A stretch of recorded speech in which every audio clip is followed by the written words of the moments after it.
The Andromeda Effect. Stellar Flash, Book 2. By Neil A. Hogan. Copyright 2018 Maldek House. All rights reserved. Also available in paperback format. Find out more at www.stellarflash.com. Names, characters, places, businesses, products, situations, and events portrayed in this title are fictitious, and any similarities to anyone living or dead is purely coincidental. No part of this release may be transmitted or reproduced in any form without the express permission of the author and publisher, except for fair use in relation to reviews. For My Loving Wife. Introduction. It is the year 2133, just 100 years after Alien Shift. Humanity can now perceive the trillions of alien races that live in the galaxy, having finally increased their frequency speed to 0. Now a member of the Interdimensional Coalition, humanity works with alien races from all over the universe on flash ships, exploring realities on higher level frequencies, and instigating first contact with new alien races. The Stellar Flash Frequency ship is the newest addition to the Universal mission. Episode 1. Fate. Chapter 1. The space station corridor shook wildly, as another gravity wave crashed over the 100-kilometer structure. How much more can this thing handle? Admiral Victoria Harkness asked, clinging tightly to one of the curved black metal ribs, as the stanchions shifted in their clamps. A pale woman in her late 40s, she'd had her share of space dangers, so her question was more fact-finding than fearful. Not far from her, Dr. John Patel, a bronze man in his 60s, sporting white hair and a toothbrush mustache, was equally clinging, arms wrapped about another shaking girder. The station is indestructible. Alas, we are not. Families of aliens of many different shapes, sizes, colors, and manifestations stumbled, rocked or floated haphazardly along the shaking corridor leading to Ring 2, attempting to get to a safer environment. With each wave, the ones with legs stumbled and fell, then picked themselves up again, moving quickly. Others, more used to space collisions, ambled stoically amongst the crowd, heeding the call to return to their living areas. Heading against the flow of alien residents, a short woman with close-cropped black hair, clad in her nanite suit, had just picked herself off the ground from where she had just fallen. She quickly grabbed another stanchion near them. "I guess I arrived at the right time." Her voice was barely audible above the groaning of the support structures around them. "Though, I hardly expected to meet my peers flat on my face in a corridor. I'm not in college anymore." "Not the welcome you were expecting," called Harkness. "Are you all right, Admiral Zhao?" "Please, call me Wei." "Yes, all things considered." "Do these parties happen often?" Another wave burst through the corridor, warping structures and blurring the air around them with micro-space-time eddies. Wei flinched as a stanchion broke from its clamps near them and collapsed into multiple pieces. Her eyes widened as the pieces separated further, then crawled back up the side of the corridor and reassembled as a stanchion again. "Thankfully, no," replied Harkness, with a pained expression as the gravity wave passed through her. "Let's wait until the crowd disappears, then head to my office." Both Patel and Joe nodded. Sparks flew from metal scraping metal, as another barrage of waves stabbed through them, Harkness almost letting go of the beam as her body weight doubled for a moment. "Oh, my God. I never want to be that heavy again." Joe gasped, while Patel remained silent, the grimace on his face telling them he agreed. Just as suddenly, the waves disappeared, and they released their handholds and straightened up. "Report," said Harkness into her wristband. The station AI began immediately, sounding both official and motherly at the same time. "Minor injuries. Medical has been dispatched. Gravity wave origin confirmed to be Earth orbit." "What?" Harkness looked at Patel in alarm. "Experiments by you lot." Patel was equally surprised. "No. Gravity research is currently being conducted at the Proxy B outpost, for the safety of the solar system. I flashed here only an hour ago, added Joe. If there had been a plan to send a gravity wave from Earth, I would have felt it before I arrived, allowing for the time difference to Saturn orbit. The waves can't be from Earth. Alert, interrupted the AI. Gravity wave has displaced ring matter from planet Saturn. Several bodies on collision course. AI, put me on the station speaker, said Hartness. Confirmed. Attention, attention. All residents. Activate nanite and force suits where possible, and brace for impact. Possible collisions expected. Patel had been waving his hand at her while she was speaking, and finally got her attention. Victoria, we have to get to your office, now. Displacement. Hartness looked at him in surprise as the realization hit her. The orbit. You're always ahead of us, John. We'll have to leg it. Hartness immediately began running back up the corridor, with Patel and Joe close behind, dodging the remaining aliens. As they ran, the windows beside them revealed the slowly turning dark side of Saturn, its rings tilted downwards, glints of light reflecting off several rocks that were heading inexorably towards them. Hartness pointed at the speeding masses as she ran, and called back after Joe and Patel. They'll knock us into the lower debris orbit. That amount of pummeling will turn everyone inside into mush, while the station keeps rebuilding itself around us. Hartness' office door appeared, and it opened as it detected her unique vibration. She rushed in, then across to the center of the room, and cut the air diagonally with her arm. Immediately, control systems formed, solid holograms linking directly to the main controls on the front of the satellite and the engines at the back. Engines offline, said the system. God damn it. Do your best, said Patel, as he and Joe skidded in after her. It might repair quickly. I'll have to investigate. He began checking the address on his flash band, but Hartness ran around to him and grabbed his arm. John. You can't flash jump now. Gravity waves, about to be hit by rocks, too many variables for the jump to be accurate. Victoria, I'm certain the gravity waves have stopped. And we've still got a few minutes before the rocks hit. Without waiting for her reply, he hit his flash band, and Hartness and Joe stepped back as the white isolation sphere enveloped him, and he disappeared. Fine then. Not like I'm your superior here, or anything. Joe covered a smile. Hartness turned back to the display, which showed several rocks heading towards the station, while Joe observed calmly. A.I status. Trajectories of matter, and energy released on impact, indicate an orbital drop of several thousand kilometers to the outermost ring. In addition, gravity waves have disrupted approximately 10,000 bodies, heading this way on various paths. Suggestion. Shift station to the other side of the planet.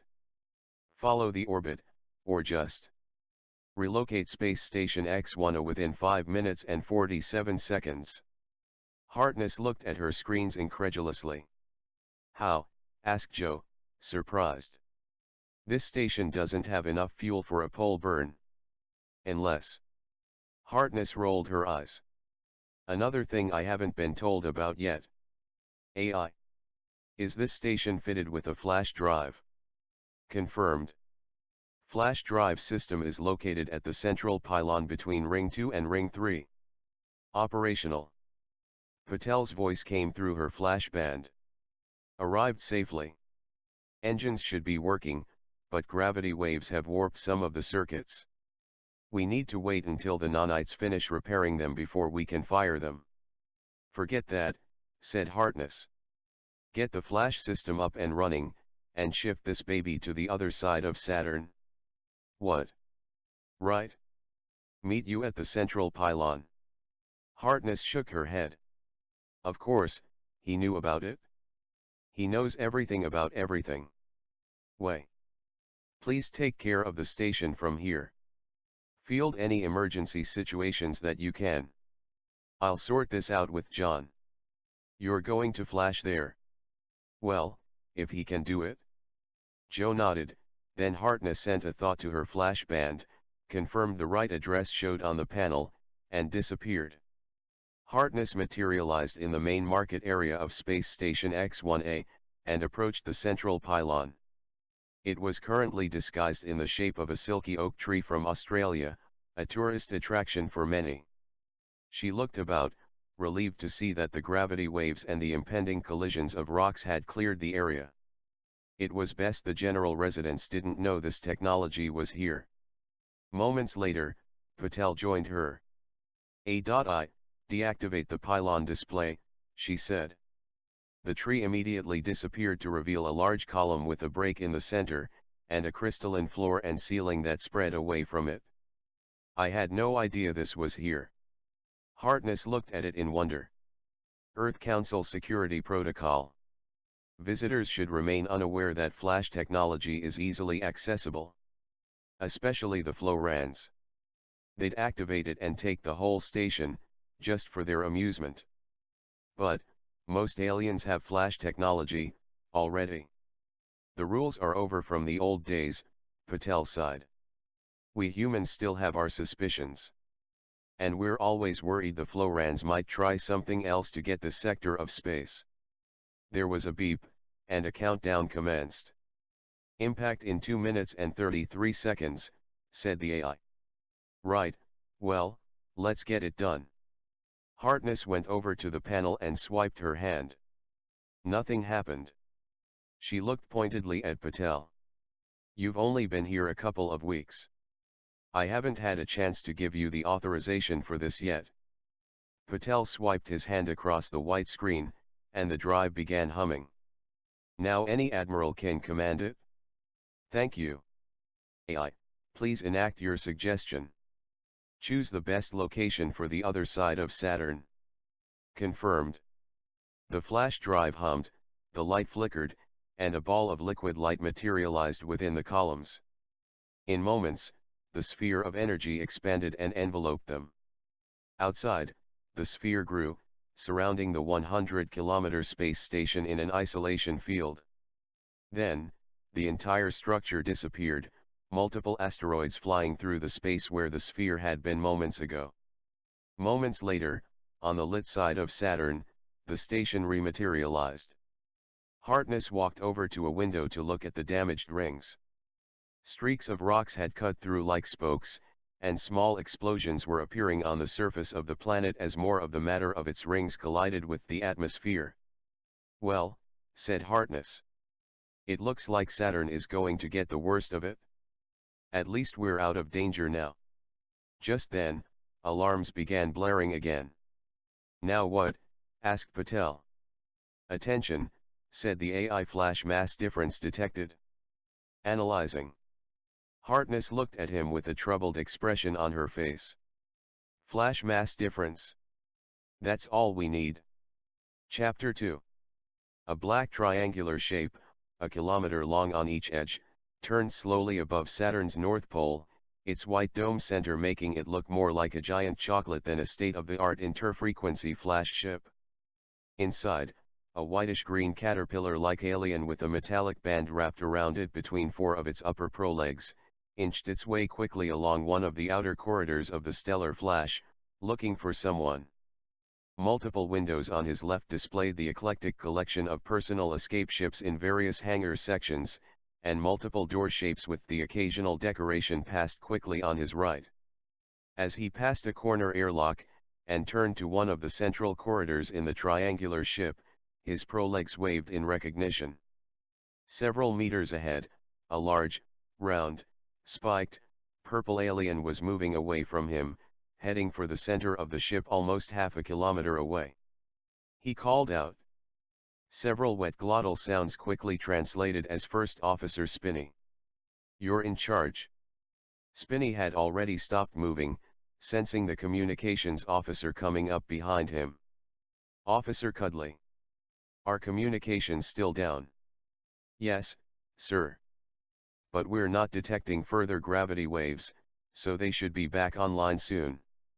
And Captain Hoggart? Still missing, sir. Thank you for your update. Are the other senior crew on their way? I checked with both Officer Gio and Officer Torres on the way here. I assume Officer Puppy is coming from the other side of the ship, and both Officer Josie Tonderai and Dr. Amy are already at their stations. As far as I am aware, none of them have been able to find any evidence of the captain. Thank you, Officer Cudley. Spinney recommenced his slapping and rocking movement, and they inched and slapped their way to the center, making small talk as they passed many crew quarters and research windows.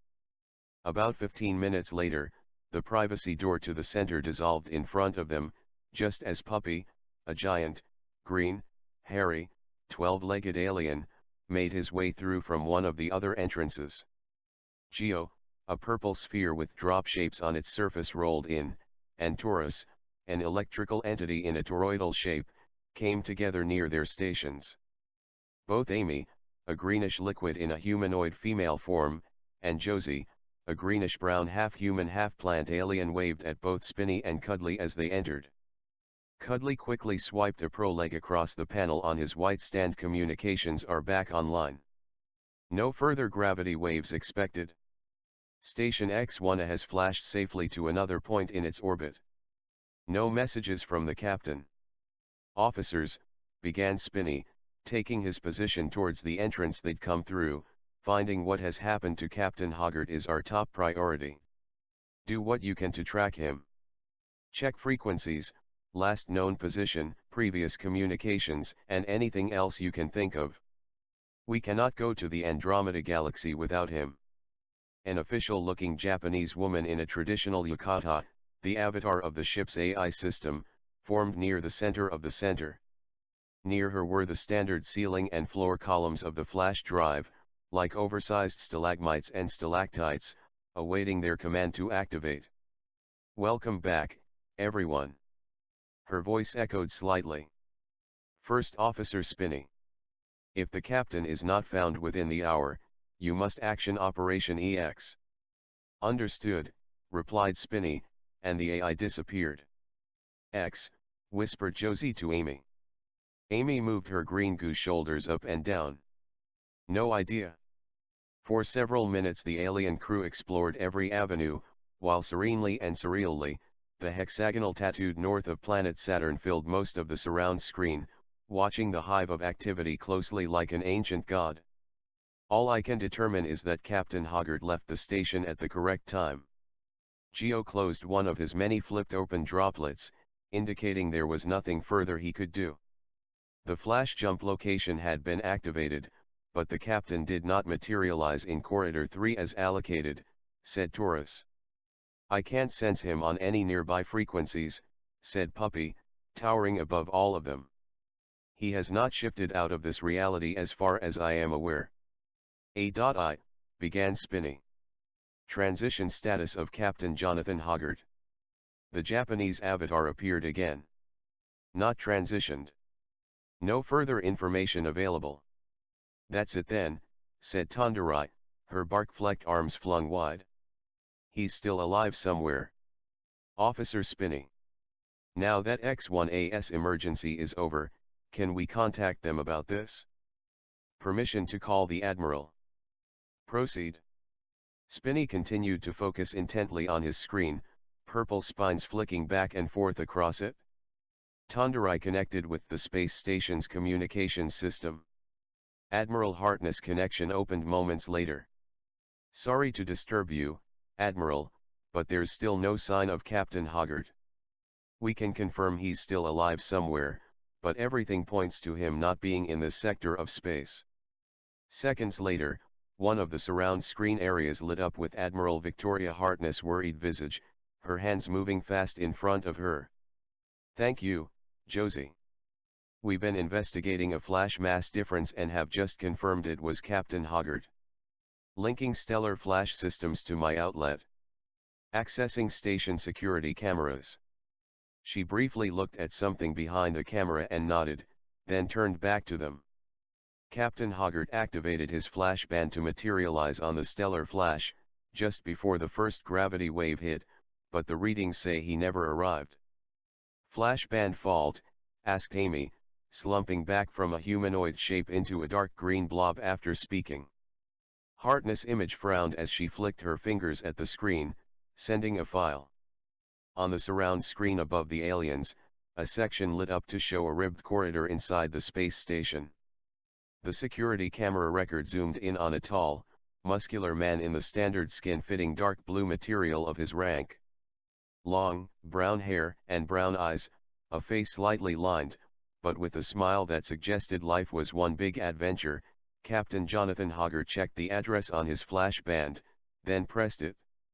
He was briefly surrounded by a spherical isolation field before disappearing, lightning-like sparks flickering for a few moments where he had been. "It looks like a standard flash-out," said Taurus, his coruscating ball of energy flickering as his translated voice reverberating slightly around the room. He separated and reformed closer to the screen. "Admiral, can you feed all the relocation vibrations to me through the surround screen panel?" Harkness swiped her fingers towards the screen, and a stream of energy sparked from it to Taurus. He flickered slightly, then sent a spark back to the screen, changing it to a thick cloud of numbers. A minor vibrational change was applied to the time and localization signal, the moment the captain's isolation field formed. He highlighted a section of numbers. "A.I?" asked Harkness. The avatar flickered for a moment. T.L corresponds with a location on the home world of Government 838, Sector 63. "Florans," said Harkness, her eyes wide, as if the day couldn't get any worse. Chapter 3.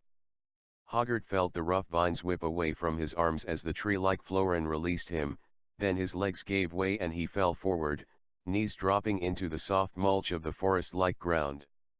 Definitely outside. But where? "What the hell?" he began, before a rough branch slapped him stingingly in the face, scratching his cheek. He was glad Florans weren't poisonous. What had happened? How was he here? He had just sent a thought to his flash band to take him to the stellar flash ship to begin their next mission, and what seemed like moments later he was groggily coming to his senses on an obviously alien world. He was sure the address had been right. He had to get back, and quickly reached to slap his flash band hard to activate the emergency return, but it had somehow been removed. Impossible. If they could remove a flash band easily, what else could they do? He grimaced in realization.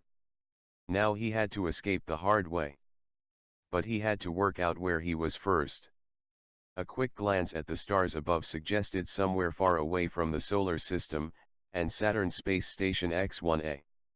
A large bush in front of him scuttled aside like a centipede, root legs moving synchronously, to reveal the orchid mouths and eyes on Stem's face of the Floran central influencer, Xrekrisk, standing behind it. Hoggart groaned inwardly. He should have known. Now he knew he was on the other side of the galaxy, right in the heart of Floran-occupied space. Their technology must be much more advanced than he had thought. Interrupting a relocation flash mid-jump? Not something humans could do yet. He was about to speak when he recognized that she had yet to even acknowledge his existence. Most undiplomatic. What had he done to upset the Florans? What have I done to upset the Florans?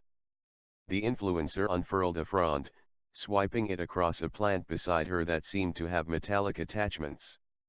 Hoggart surmised that it had to be one of their less conscious biomechanoids, electronic implants running on its biological energy. A bubble of luminescent gas wafted from its leaves and expanded above it, forming a three-dimensional image of a galaxy. Hoggart recognized it instantly.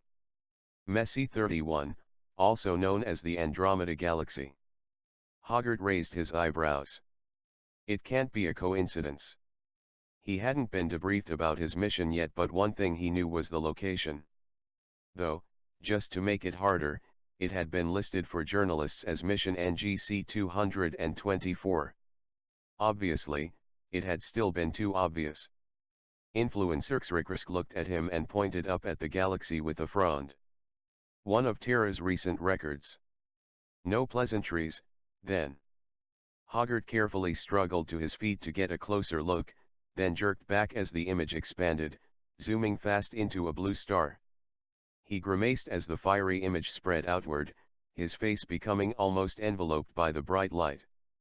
He didn't like blue stars. Hottest visible things in the universe. He shook just thinking about it. If he got out of this, he would remind himself to avoid any blue star missions in future.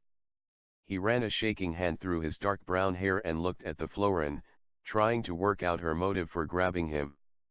Well, influencer, I'm impressed with your greenware, but I'm not entirely sure why I'm here. Xrikrisk hissed, spouting pollen into the air from her 3 sets of petal lips as her translator pushed out the words. Typical impatience from a doper. And, if you're going to call me something, at least categorize me as human. I can't believe you've labeled every entity that has ever evolved on my planet after their dopamine systems. Xrikrisk ignored him, uncurling a second frond, and slightly turning the image of the blue star with it. Another flick, and the hologram zoomed into what looked like specks in orbit. An asteroid, a comet, and something else. Hoggart gasped. Impossible. There was no way it could be there.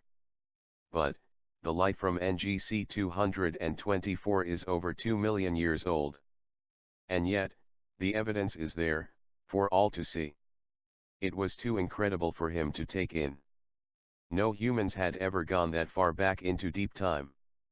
There was no way his ship, the Stellar Flash, could be orbiting a star 2.5 million years ago. I don't know what to say to you, Xrikrisk. We have no record. Xrikrisk angrily sliced a frond through the image. This is your record, doper. We obtained it from your secret services. This proves you have been interfering in our history. Hoggart felt a diplomatic incident developing. The last thing they wanted was a war with the Florans. I swear, my ship has never been there at that time. It's an illusion, or maybe something from an alternate reality. We were planning to go to the Andromeda Galaxy, yes, but we weren't planning to time travel. Xrikrisk stared at him for a few moments, and he began to feel sweat collect across the back of his neck. The Floran's torture could be quite painful. Bamboo-like racks at high speed. He swallowed, checked his mind view system, and got ready to increase his pain threshold level. Captran Hagut. Since the unfortunate regeneration of one of our trusted personnel by one of your ship's crew not long ago, you may forgive me if I have trouble believing you. The Florans cannot trust the dopers anymore. However, it is possible you may not understand time like we do. We charge guilt before and after the fact. Even if you have yet to commit the crime, you are still guilty. But you have similar laws when there is evidence of a potential crime, do you not? But, even if I end up there in the future or past, whatever, what crime will I be guilty of committing? The Floran curled up her 3 fronds, and held them tight. Anger, or emphasizing importance. Millions of years ago, we were the sole influencers of what you call the Andromeda Galaxy. Now there are only 1,000 suns there that we can call home. We only have a vague memory of the Great Collapse. If you somehow influenced our past, we must influence your future. Equality across time must be maintained. You have a concept in your philosophy, yes. Karma. Hoggart began getting a sinking feeling about this. There was no record of this in any of Earth's agreements with the Florans. If Xrikrisk was revealing some great secret, she didn't expect him to leave with it. She leaned forward. If you, or for that matter, any dopers, began the Great Collapse. Then she smashed a fist of frond onto the bush in front of her. The gas image shut down, and Hoggart heard loud rustling and scuttling coming closer. The conversation was over. Vines wrapped quickly around his arms and legs again, lifting him off the ground. Mulch him, she said to the security vine. And filter the calcium for me for later. Then, as though for some invisible camera, this is what we do to races that betray the Florans. Hoggart was about to comment, when a branch snapped out of her side, and knocked the right side of his head, hard. He felt his mind view system activate to begin regenerating the damage, but the pain was enough for him to lose consciousness moments later. His last thought was, at least he wouldn't feel the body grinders. As Hoggart's unconscious body was dragged away, a bush scuttled forward. Influencer. Important news from Earth. It may change everything. Xrikrisk took the leaf, absorbing the information. This did change everything. She would have to speed things up. Spray the recording, and activate Temporal Lab 42. I'm sure the humans will try to take him quickly. The bush acknowledged, and scuttled away. Then Xrikrisk crumpled the leaves in a fist of fronds, rose to her full 9 feet and pushed herself through the nearest grass wall. Gravity waves from Earth orbit meant her main plan hadn't worked. SKRGYPST had failed in her mission, and the stellar flash would not be, or could not be destroyed in the past. But, with this news only appearing once the current quantum wave had collapsed, then her recent acquisition had a lot to do with it. It meant her secondary plan was already on the way to being successful. If her secondary plan was working in the future, it was time to get started in the present. Destiny awaited. Chapter 4. The Stellar Flash crew looked expectantly at blank area of the surround screen, where Harkness had been moments ago. She had turned it off to have a private conversation with whoever was in the room with her. Is there anything we can do? Asked Tandurai. Be patient, said Puppy. You're new to this, but the rest of us have spent quite some time traveling with Admiral Harkness when she was our captain. Rest assured she's working hard on this issue, right now. Harkness' image returned to the screen. Normally, they don't take high-profile people so noticeably. Her frown had not left her face. But, taking him would not change the mission. Does anyone have any idea why the Florans might have taken the captain? If the captain has been captured, said Tandurai, we need to go after him. It's not that simple, said Harkness. If the Florans have him, then we need to find a way to trade him back before they mulch him. Unless they have some other use for him besides extracting knowledge. But, the agreements, said Tandurai, surprised. Harkness shook her head, but her look said she couldn't talk about it. I'm afraid we have no choice. I just hope this works. Thank you, team. Spinny. Operation Extraction. The screen faded to show Saturn again, and everyone turned to the first officer who had remained silent throughout the communication. Spinny continued touching his spikes to his white screen, and absorbing more information. Well, asked Tandurai. Then she edited herself. I'm sorry, sir. What I mean is, First Officer Spinny, sir, what can we do to help Captain Hoggart? We've been working on something, said Spinny. He swiped his screen, and moments later a naked and screaming Hoggart appeared on the floor next to them. Hoggart was now completely bald, and had no eyebrows or hair anywhere else for that matter. His skin was bright red, as though he'd just been scraped all over with a razor. Immediately, Amy rushed over. AI, flash the captain to medical. Level 3 epidermal abrasion. Initiate skin spray. No wait. Amy leaped on top of the captain, and surrounded his entire body with her glutinous form, leaving just a little space for his nose and mouth. 2 to flash to medical. A glow enveloped them, and they disappeared. Admiral Harkness appeared on screen again. Well done, Spinny. Send me a report when you're ready. Continue getting ready for the mission. Launch when Captain Hoggart has recovered. Harkness disappeared again, and the rest of the aliens looked at Spinny, confused. What did you just do? Asked Tandurai. Chapter 5. Harkness looked across her desk at Patel and Joe, and pursed her lips. Well, John. How did you know before the AI had worked it out? Your AI monitors everything. Even gas being flashed from that oxygen star, as well as the fluctuations in radiation levels. We only monitor people. The mass of the station dropped without the mass of the stellar flash increasing. From the look of Jonathan, they almost killed him. Patel grinned broadly. He's tougher than you think. I'm sorry to interrupt, began Joe. But with the main emergency over and my other responsibilities at the North Australia spaceport, I really should be going. She got up and moved to the center of the room to flash back to Earth. I'm very happy you've agreed to take over the station if both John and I are unavailable, all things considered, said Harkness, with a wry smile. Joe laughed. An indestructible station with a flash drive? Force and nanite suits for everyone. She swiped her band, and her nanite suit dissolved around her, flickering back into her shoes in seconds, and revealing her form-fitting black suit jacket and pants. Probably the safest place in the universe. Call anytime. She made a little wave with her hand, slapped her flash band and disappeared. Harkness became serious and turned back to Patel. All right, John. Gravity waves, Captain Abduction. Changes to the next mission. The Florans know about 2.5 m, yes.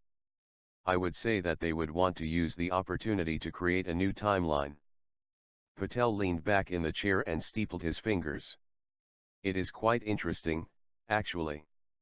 The SS has scoured this entire galaxy for years and not found much in the way of ancient technology from the war. Not because it was hidden or destroyed, but because it was simply far too old to survive millions of years. Even all the leads were long dead, swallowed by stars moving into those spaces.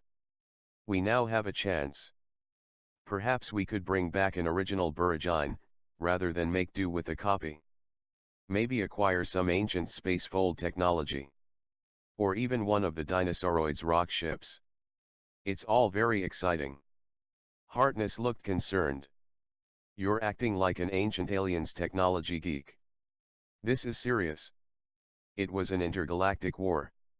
In M31, asteroid belts were destroyed, hundreds of planets were cut in two, even stars were blown up or turned into black holes.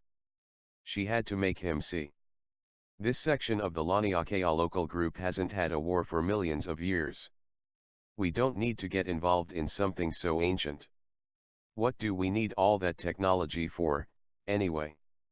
Are you expecting a new war with the Florans? She sighed, reaching out a hand but stopping short of touching his arm. Look. I think we should just put this record down to the effects of an alternate reality, and ignore it in our own timeline. Patel shook his head. I can tell you're concerned, and I'm trying to make things light. Of course, this is a dangerous situation. If the Florans can find a point in space-time where they can create a new timeline, they could shift there. A Floran universe. The priority is to prevent this. Technology acquisition is secondary. Harkness looked at Patel closely, trying to understand his motives. He looked almost the same age, but she knew he was much, much older. And with hundreds of mental upgrades, he could probably take over the entire universe in minutes. Probably with some kind of beam he had invented himself. But, he had never yet showed even the slightest interest in doing something like that, which means Harkness always had the sneaking suspicion that yet was the most important word. Perhaps this was why he had always wanted ancient technology. Why invent it yourself when you could grab someone else's, easily figuring out how it works? She had to meet him on his level. But, it's all quantum fluctuations. If we don't send anyone, then neither will they. If we go, then they will, too. They'll start that new timeline, then find a way to bring their Floran universe army into our universe. We have to cancel this new mission. She stood and placed both her hands flat on the table in front of her and looked at him seriously. If the gravity waves start again, we'll have bigger issues. I'm already getting reports from other stations in the solar system. Everyone was affected outside of Earth orbit. What could have caused that? What if it is something the Florans are doing? We need to investigate that first. Patel met her gaze. Firstly, Earth Council feels the threat of a new timeline is great enough to make sure the mission goes ahead. With only the upper atmosphere of Earth facing away from the Sun being affected by the waves, Earth Council thinks they're low priority. If the Florans decide to follow us back in time, then we should do whatever we can to prevent them from involving themselves in the Great Collapse, so that another possible timeline doesn't become a probable one. But, there is something more important that can't be changed, part of our agreement as members of the Interdimensional Coalition, which I sent to you not long ago. Harkness' eyes flashed, remembering. I know, she said angrily. 6 beings are to die on the mission in the Andromeda Galaxy, and we cannot interfere in their fate. That is no justification for guaranteeing the mission. Patel stood up and walked over to the window, his hands clasped behind his back.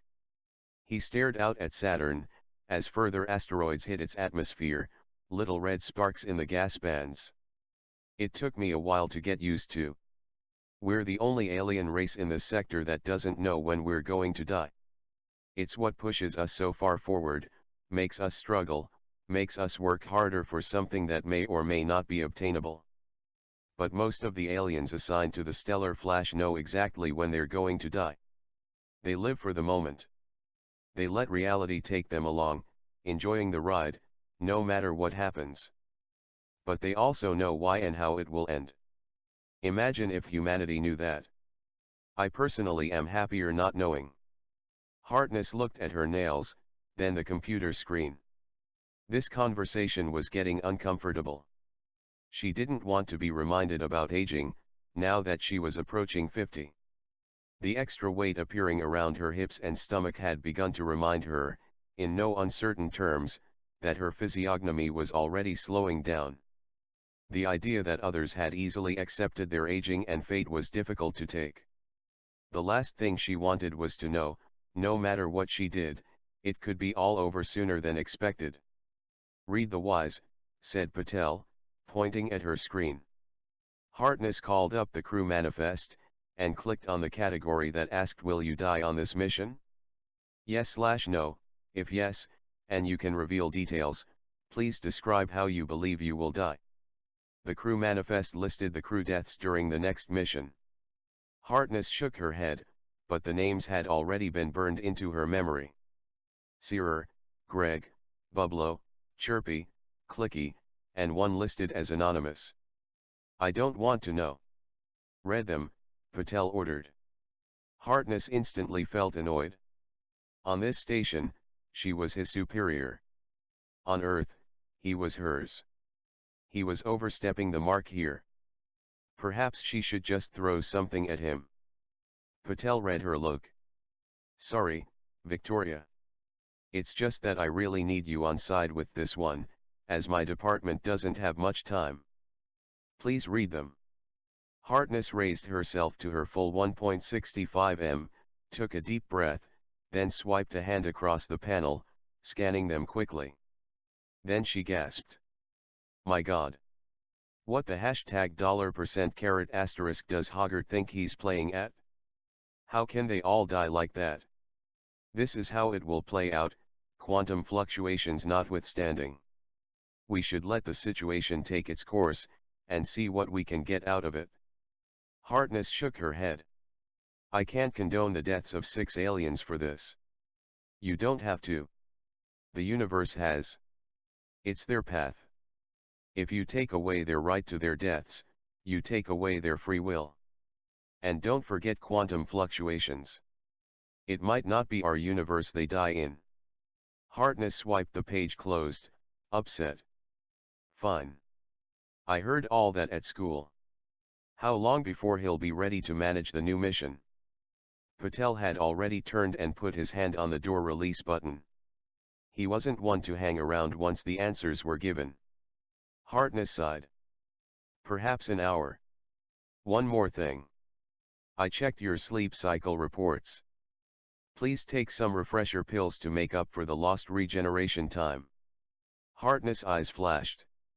I hardly think my nightmares are your concern. Everything is my concern. Especially you. Thank you, Victoria. Patel gave a respectful bow, then left. Harkness stared at the door for a few moments before getting up and looking out the window at the damaged Saturn. Traveling between frequencies was one thing. Traveling back 2.5 million years and to another galaxy with the potential of it being during an intergalactic war was another thing altogether. She couldn't shake the feeling of dread that had begun creeping over her. Chapter 6. On the stellar flash in the medical bay, after an hour of injections by robots, monitoring by systems, tissue regenerative sprays, and other rejuvenation procedures, Hoggart was finally able to feel free of the pain that had been overwhelming him. It had been so strong that he couldn't even activate his mind view system, or other implants for that matter. In fact, it looked like his mind view system had never even started. Strange. Maybe the crack to the skull had damaged it? He activated it now, and did a quick scan of his body. All systems go. Then he opened his eyes, and saw a strange blur on his lens. Eyelashes and eyebrows were gone, so his view should have been even clearer, apart from his nose being there. So, why the blur? Did they slice some of his iris too? Just then he felt a warm liquid slide off him, and his view became clear. Had Amy been? The mind view system confirmed that she had been closely wrapped around him, possibly for over an hour. He grinned. Amy, I'm really flattered. The gelatinous blob slid off him and down to the floor, then rose in a pole shape. Moments later the green goo had flattened out into a feminine humanoid shape with long, dripping green hair, and all the right curves, her translator repositioning itself on what could be termed an upper arm. Ahem, Captain Hoggart. I was just doing my job. You had your entire upper epidermis removed, and even in this highly sterile environment, there was a chance of infection. Of course, said Hoggart, still grinning. I'm very appreciative. Then Amy looked down his naked body, and said pointedly. As your doctor, and xenobiologist, I'm happy to also say that your reproductive systems are functioning well for your age. My what? Hoggart raised his eyebrow muscles, then looked down at his body to see. He quickly leapt off the table, grabbing a sheet to wrap around him, concealing his embarrassment. Ahem. Well, this is what is technically termed on my world as a morning glory. Amy laughed. Good to know. She slid across the floor to the door, briefly indicating a pile of clothes on the table next to them. Your blue uniform is there. Have a quick shower, get dressed, and meet us in the center. Spinny is in charge until you return. Ship complement is mostly the same, but with the 6 upcoming deaths, it's best you get up to speed on the mission quickly. Deaths, muttered Hoggart, worriedly, as Amy left. Chapter 7. Patel held his flashband to his cheek and began hurrying down the long corridor towards Ring 2. Running to the rendezvous point. Can't you just send it to me? Life had returned to normal on the station, and people had resumed their usual responsibilities. Patel quickly dodged a family of floating balloon aliens, and continued on his way, the black ribs of the corridor quickly being replaced in his run by tourist stalls and viewing areas. Just flash here, said a Japanese accented male voice via the device. Too conspicuous. And besides, I need the exercise. And running through a crowd of people is not conspicuous. Patel saw a group of joggers weaving their way on the other side of the wide corridor, and neatly joined in behind them. Not in the slightest. Anyway, I think I've done enough flashing for today. A few minutes later he was at the construction area of Ring 3, barely out of breath.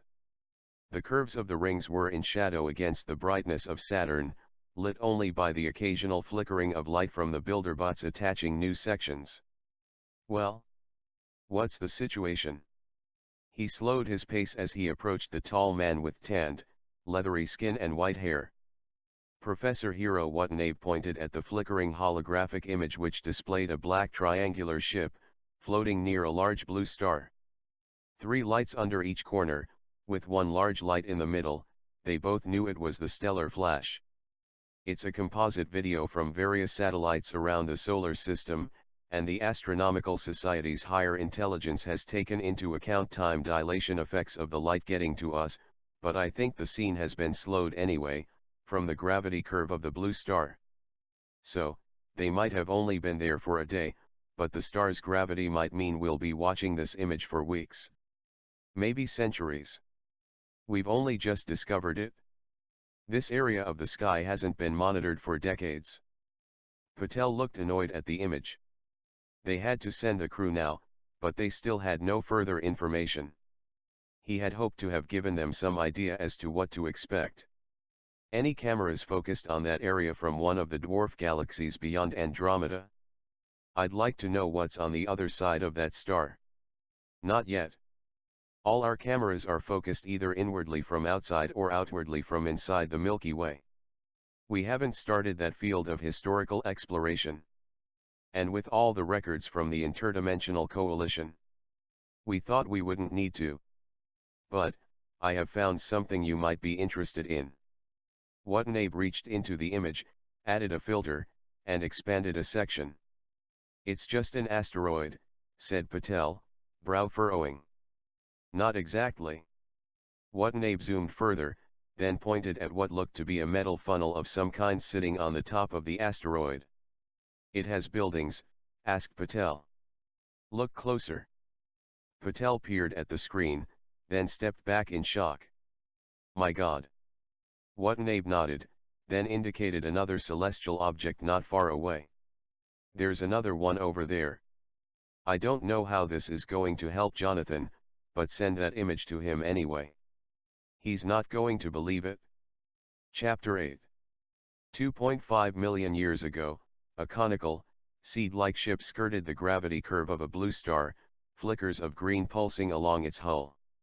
Its sharp tip, punctuated with deep curves that circled to the main bulbous and spotted control section, began to turn, spinning faster and faster.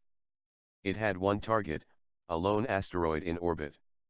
With a burst of speed, the Burragine shot across the remaining space, and slammed through the soft surface of the asteroid, barely slowing as its tip bore its way into the loosely packed rock. Within moments, only its M-drive funnels were visible. Spikes quickly protruded from the hull of the ship, holding it in place, and a field expanded around the asteroid, merging it with the ship. M-pulses were modified for the increased mass, and the asteroid began changing position. SKRGYPST, the Floran commander inside the ship, felt slightly disappointed that she could not take part in the Eon's Old War, but she knew she had another mission. One that was a lot more important. One that could change the future from her point in space/time. If she could complete her mission, the Florans would rule the galaxy once more. Status, she ordered. We are in the exact position as per the instructions, said the AI in a voice that sounded like running water. The enemy ship should be appearing soon. Subjugate or sterilize. Prevent the great collapse. The commander furled and unfurled her fronds in anticipation. There were no laws where she was now. She would take over the stellar flash and everything on it, and there was nothing anyone could do about it. Prevent the G.C, she responded in a rustle of leaves. If she knew what laughing diabolically and maniacally was, she might have done it now. But, as she was plant-based, the thought never occurred to her. Her only goal was to complete her mission, no matter what. It would be so easy. She only had to wait. And then a new timeline would be created, and the Floran race would rule again. Chapter 9. In the wide-windowed leisure area of the stellar flash, a yellowish grub-like alien was decorating. She slid across the floor, up one of the windows, and over to the stage area of the large room, her antennae flickering wildly while her millions of almost invisible feet tapped the nanites in the transparent metal one by one. The microbots sent happy signals of welcome with each tap, and she shivered pleasantly. She was going to miss this reality. Grabbing part of a long, plastic tube, she spat on the end and stuck it to one of the bars that divided the windows, the nanites immediately understanding what she wanted. They built out a stronger attachment to hold it in place, then pulled slightly.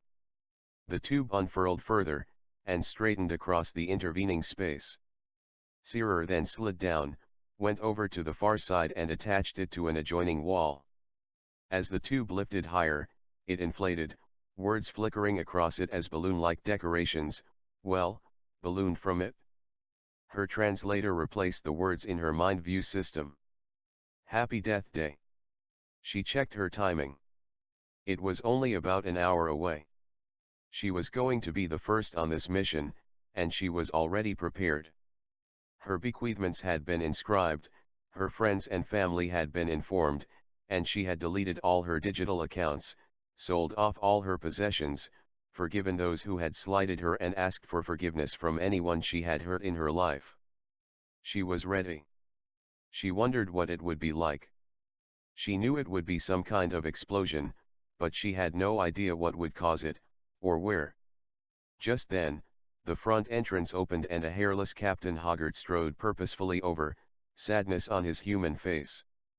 He quickly threw out his arms, pushed his stomach out and pulled it in, then closed his arms again, the closest humans could approximate for her race's method of greeting.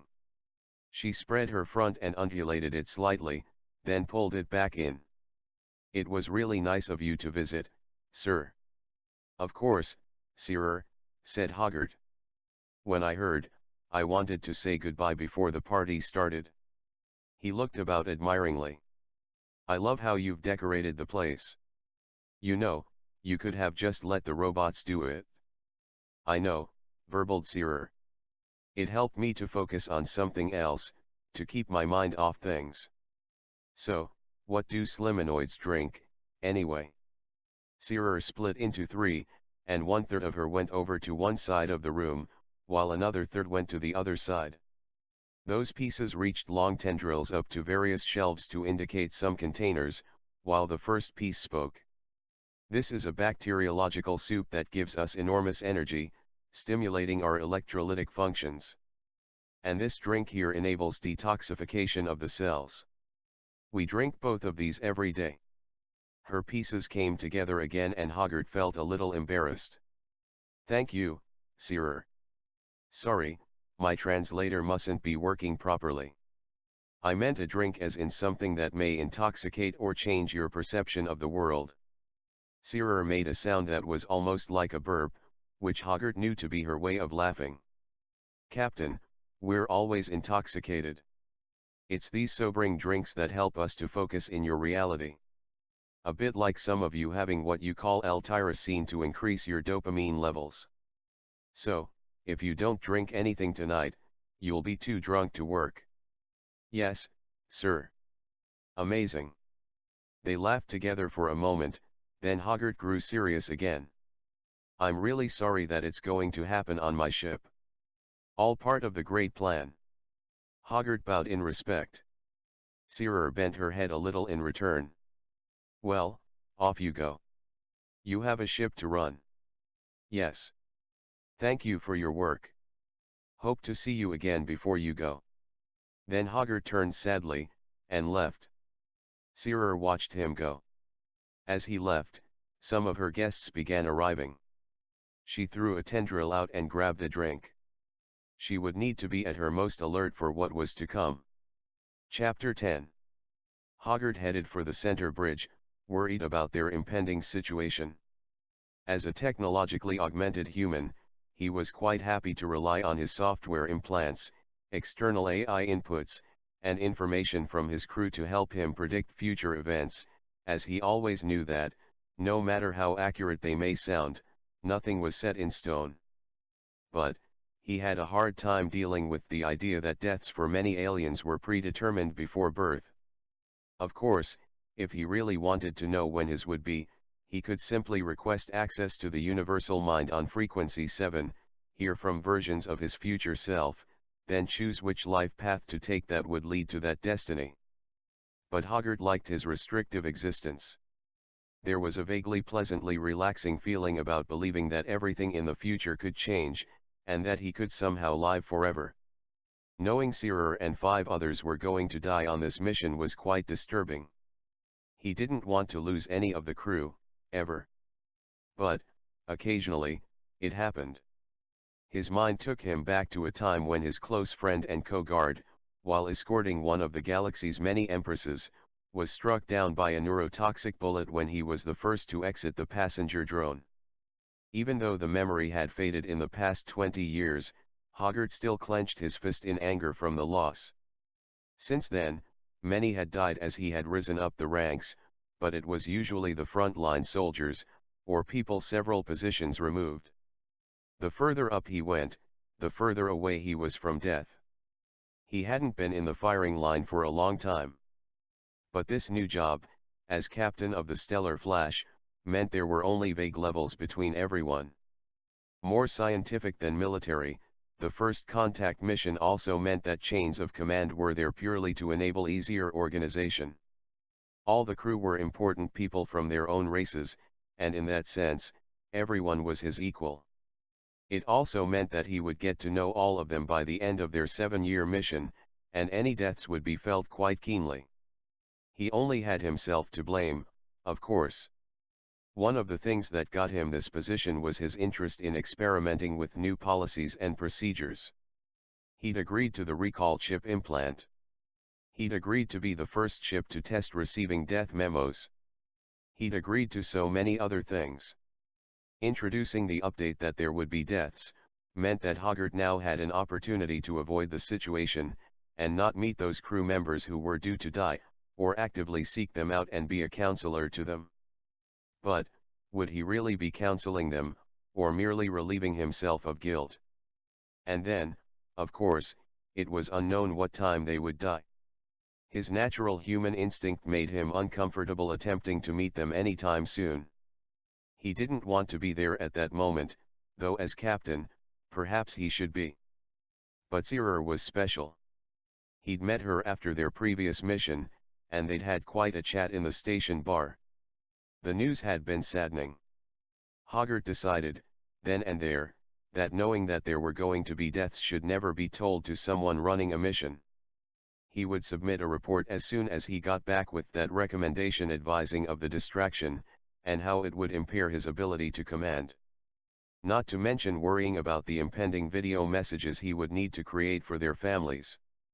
And then, there was one that was listed as anonymous. 300 people on board, and any of them could die at any moment.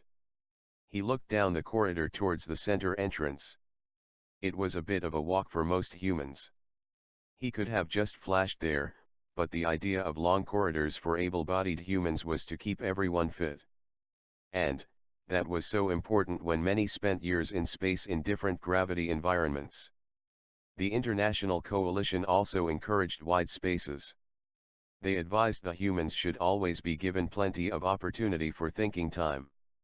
Ideas came in moments of solitude, meditation, and relaxation, and if the human race was to survive another 1,000 years, these break times must always be included.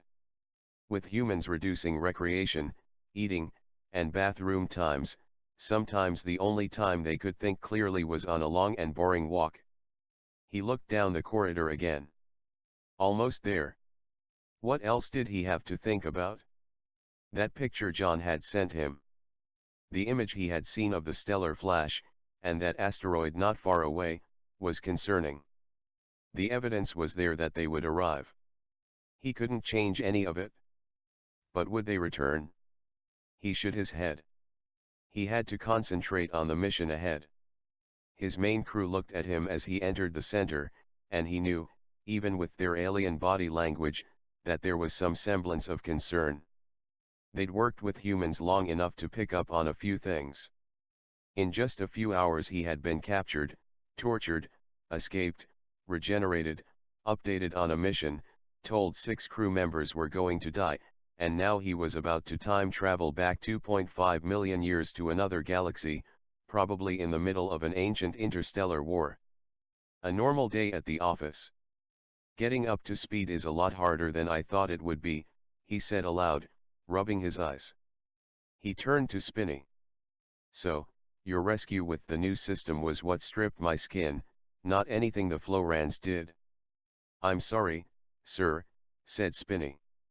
We were attempting to find a way to avoid what had happened last time you were trapped, when you got glued to a wall on the Mushbugs planet in Frequency 1. Hoggart could barely remember the situation, as it had been within a frequency level that was difficult for humans to recall, but according to the reports, he hadn't been able to move as his nanite suit had been stuck. This new experiment should have enabled him to escape from any trapped situation safely, even if his nanite suit couldn't. If it had worked properly, I could have lost more than my hair. He adjusted his pants, feeling uncomfortable. Anything you lose can be grown back, stated Spinny, as long as you don't lose your life. I think we just need to go back to flash bands for the time being. While no one really cares these days if someone is bald, I personally care. I like my hair. I don't want to keep losing it every time I need to escape from somewhere. Yes, sir. Hoggart turned to the rest of the center crew. All right, I'm sure everyone has read the mission briefing. I've also received some additional intel. It's possible we'll be under attack the moment we arrive. Ready to flash when you are, sir, said Tandurai. Hoggart nodded, then blinked. Things were blurred. He was in the corridor, and then... where was he? Aliens standing at white terminals. An attractive, green humanoid girl at the far end, staring at him, Tandurai. A 360-degree surround screen with an image of Saturn, looking up at them. Oh. On the ship. The stellar flash. Things seemed blurry, warped. Translated voices echoed. Was he feeling faint? He reached a hand up to rub his temple and almost missed. Probably the after effects of everything. That hit on the head from the Florin. He touched his temple, confusedly. No bump? Amy must have fixed it quickly. His security officer, Puppy, looking more like a giant spider with 12 legs, waggled the back of his head slightly. For his frightening bulk and alienness, he was probably the most human among them. Puppy was at the other end facing outward, but his back eyes were continually observing. Were they showing concern? Of course, Puppy was used to hairy beings like himself, and Hoggart had just lost all his hair. He guessed he might be a little bit more worried about him than usual. Hoggart blinked. Again he'd lost focus. What was he about to do? He shook himself again. Had the Florans done something to him? He called up his mind view system again. All hormone levels that helped focus thought, and even his dopamine levels, seemed to be normal, though dopamine was on the lower side. Lack of exercise, probably. The corridor wasn't enough. He looked at his crew again. What did Taurus do again? Was it Geo or Taurus that was the astrophysicist? Cudley was communications, and his second officer, but Spinny was his first officer, and what? Advisor. Ideas man? He clenched his fist in frustration. He couldn't command like this. There was an option he hadn't used before. Template Hoggart. All the basic memories he needed to be able to captain a crew. He tapped into it. His previous copy self could take over while he worked this out. For a moment it was strange relinquishing control to a copy version of his memories, but eventually he found it soothing. He saw his arms and body move from behind his eyes, not worrying about anything, knowing his robot-like self would be even more efficient than he could ever be. His copy consciousness placed his physical hand on the white panel in front of him ready to send a message. I might even have a quick nap, Hoggart thought to himself. I should have delegated to myself before. All personnel, he heard himself say, accessing recent memories. We are about to jump into deep time. This mission back to 2.5 million years ago is strictly off the public record. We don't want civilian Terrans knowing it's this easy to time travel. As usual, Earth Council will be recording your thoughts via Greg and our storyteller system. Thank you. Get ready for flash jump. He then took his hand off the screen and pointed at Tandurai. Over to you, Officer Tandurai. She looked quizzically at him for a moment, then nodded and closed her eyes. Her green and olive face seemed to waver slightly as she linked completely with the ship's higher intelligence and its AI, then activated the flash jump drive. The split central pole began flickering with white streaks of light, as the energy for the flash jump built. Then a white sphere of dark energy and liquid light began expanding from the gap in the center, many vortexes creating faintly colorful swirls on its surface as it enveloped the control room. The light expanded through the walls, across the entire ship, and filled the triangular craft with a bright light, before swallowing the structure. Outside the stellar flash, a spherical energy field formed around it, isolating it from the rest of the universe. Moments later, the ship disappeared from the solar system. It briefly appeared outside space/time in a gray nothingness void known as the template-level reality, reconfirmed its path to a nearby galaxy, adjusted for the new space-time differential, then re-emerged in deep time, 2.5 million Terran years ago. Inside, the energy had dissipated. On the surround screen, Saturn had disappeared, the image now replaced by a massive blue star, the intense light suddenly turning everyone into vague shadows. And, immediately, the firing began. "Shields at maximum," yelled Copy Hoggart. "Confirm location." "The stellar flash has unlimited power," said Spinney. "They're always at maximum. Also, the external hull is slightly out of phase with the rest of the universe, so, unless the attacking ship is made of the same material, or utilizes similar exotic particles, none of their weapons can penetrate." The original Hoggart temporarily overrode his copy self. "Oh, of course. Just making sure." His copy self backup didn't have all the updates. Perhaps he couldn't take that nap after all. "Location and time zone confirmed," said Tonderai. "Area NGC 206 of the Andromeda Galaxy, about 2.5 million years ago. Current space-time vibrating at 180 cycles per second." Hoggart took a breath, and tried to focus on the bright shadows in front of him. "Almost frequency 1. Right. We might forget some of this. So, who is firing on us? And could someone dim that sun?" "Dimming now, sir," said Geo, reaching out one of his drop shapes and sending the thought to his panel. The starlight dulled, and the room returned to normal brightness. Geo then redirected the focus of the surround screen, and it zoomed in on a small asteroid heading towards them.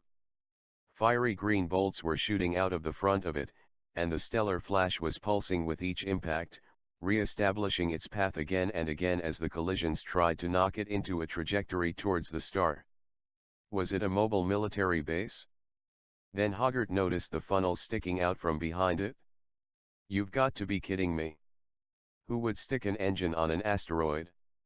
Where's the maneuverability?" Taurus was first to scan it and show the schematics. "Sir, it seems that these devices are not built into the rock. Rather, using a combination of mechanics, organics, phase shifting and flash technology, it is in fact a ship that has burrowed into the asteroid." "A Burragine," said Hoggart. "It's a ship from the ancient galactic war in the Milky Way. We studied them in school. I had no idea they had been in the Andromeda Galaxy as well." No wonder John had been a bit vague on details. There was no way to be sure unless you were next to one. By then, it was usually too late. As if to reinforce that point, the asteroid split apart, and an unwieldy-looking vehicle with a sharp point was revealed. There was a brief reddish light, the rocks around it vaporized, and then the ship launched itself at the stellar flash, like a lizard attacking prey. "Alert," said the AI. "Exotic particles detected in the drill bit. Compatible with the stellar flash outer hull. Penetration likely." Hoggart turned to his first officer, and threw his hand out in frustration at him, about to say, "You had to say it," then he pulled his hand back and sighed. Of course, Spinney wouldn't get the joke. He looked over to Puppy, who winked one of his 12 eyes at him. His sign that he had got it? Hoggart grinned to himself, then turned back to Spinney, trying to figure a way out of the situation. They could stand here all day and be fired upon, but if the ship was about to drill in, that was another situation altogether. "What about our nanite repair systems?" asked Hoggart. "Can they defend the hull? The nanite shield will withstand the drill for a few moments before structural integrity fails." Hoggart swore, then turned to the ship's pilot. "Josie, how will this affect your merger with the ship?" "Already getting future feedback from an alternate timeline," said Tandurai, gritting her teeth. "It's going to be pretty painful. How quickly can we turn the ship and threaten them with the dark energy beam?" Everyone was silent, their alien faces unreadable. The Stellar Flash's maneuverability was a sore point. "Forget I said anything. Cuddly, can you communicate with them?" "I've sent several contact messages, but either they are ignoring them, their communication systems are not compatible, or their ancient language is not in our database. Geo, can you calculate where it's most likely to attack first?" Geo flipped another drop open, revealing his hairy eyes, and blinked. "Your guess is as good as mine, sir. The ship is powering left and right thrusters randomly so that we cannot calculate its exact final position, though it is still heading straight for us. It plans to attack somewhere. Right? Give me a vague estimate. If the timing remains the same, if they fire their right thrusters just before impact, it'll be above Scout Ship Hangar 27. Great. I'd just like to remind everyone that this is a research vessel, and I would prefer not to fire on that ship. I'd rather capture, learn, and release if possible. So, here's my plan." Hoggart outlined his idea, and everyone set to work. Moments later Hoggart flashed outside of Hangar Bay 27. The area was in one of the outer corridors of the ship, and he could look through the corridor window and see the massive space. Big enough for 5 scout craft. The hangar was reserved for visiting craft, so was quite